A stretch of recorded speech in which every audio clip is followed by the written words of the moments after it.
Opinion in Bihar Assembly elections, youths hold the key in Bihar, 70% of the population is under 35 years old, which is just about true of many parts of India. Yet, politicians and political parties do not address their concerns. Take Tejshvi Yadav of the Rashtriya Janata Dal RJD for example. He promised 10 lakh jobs in the 2020 Assembly elections, which seems to have struck a chord with the youth electorate. He claims that he provided 5 lakh government jobs during his 17-month tenure as Bihar's deputy chief minister in the Mahagathbandhan government led by Nitish Kumar. Though one doesn't know the authenticity of the claim, the truth is he hasn't fully emerged out of the shadows of his father Lalu Prasad Yadav, who is cast in the traditional mold of regional parties pandering to the dominant caste and religious segments in a given state. The upcoming Bihar Assembly elections have youth leaders spearheading the campaign, which augurs well for the state. For the Congress, the firebrand Kanhaiya Kumar, and for the BJP, the relatively young Samrat Chaudhary, who could well be the CM face of the party, provided he doesn't get too carried away. The BJP top brass cuts the claimants down to size.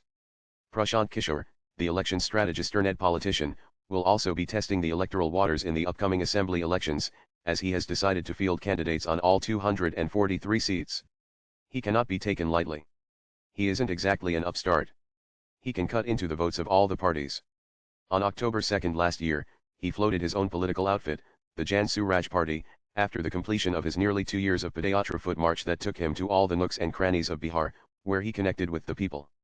He is now banking on core issues of corruption, migration, and unemployment. With POTUS Donald Trump upping the ante, rattling the saber, and unwittingly hurtling the world into the lose-lose path of autarky by mindless increases in tariffs, self-reliance in India is going to be a necessity, as indeed in the entire world. Such an inward-looking, meta policy is the antithesis of the theory of relative advantage, which has been underpinning global trade for more than a century. Free trade is appealing and makes sense, but only till peace reigns. India realized the futility and danger of the import of wheat from the US in 1960 when America abruptly closed the PL 480 scheme for exporting surplus wheat to third-world countries. The wheat was fit for pigs was the refrain in those days. That goaded India into anger and action that ultimately resulted in the Green Revolution. Iraq too realized the danger of importing almost everything in return for oil exports when, at the height of the oust Saddam Hussein campaign, the country was denied baby food. The short point is that while autarky, or self-sufficiency, is a mirage, every nation should produce the essentials lest it be held to ransom by other nations. POTUS Trump has then given other nations a massive kick in their pants, though in the process, he has cut his nose to spite his face, as the tariff war is going to take a huge toll on the US economy too.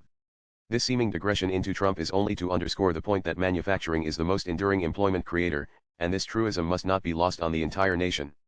We preen ourselves on being the 5th largest in terms of GDP, but it has been jobless growth. India experienced job growth of 3 per annum in the 1970s at a time when our economy grew at 33.5 per annum, thus making for employment elasticity pretty close to unity, but over the last 3 decades, our economy grew at over 58 per annum, but our job growth has been close to 1 per annum, thus marking an employment elasticity close to 0.4 in the 1990s, which precipitously has fallen to 0.1 today.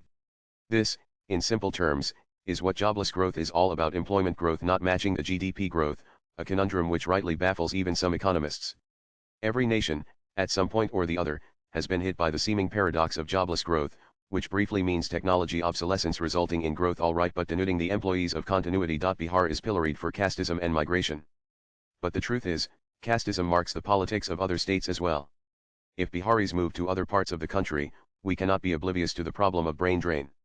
Successive governments have taken pride in India being a service economy, with the services sector contributing to a hefty 58% of the GDP. We have neglected manufacturing over the years. The festering problem of unemployment is directly related to such neglect. Swipe left for next video. Bihar should lead the way by addressing the problem beyond tokenism. Government employment cannot be the solution. Extending the stranglehold of bureaucracy is unproductive, as the Trump administration is realizing and acting with urgency to cut it down in size. The solution lies in rolling out the red carpet to both Indian industrialists and FDI.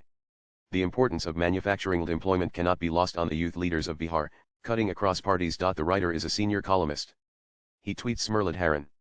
Views expressed in the above piece are personal and solely those of the author. They do not necessarily reflect News 18's views. Latest blogs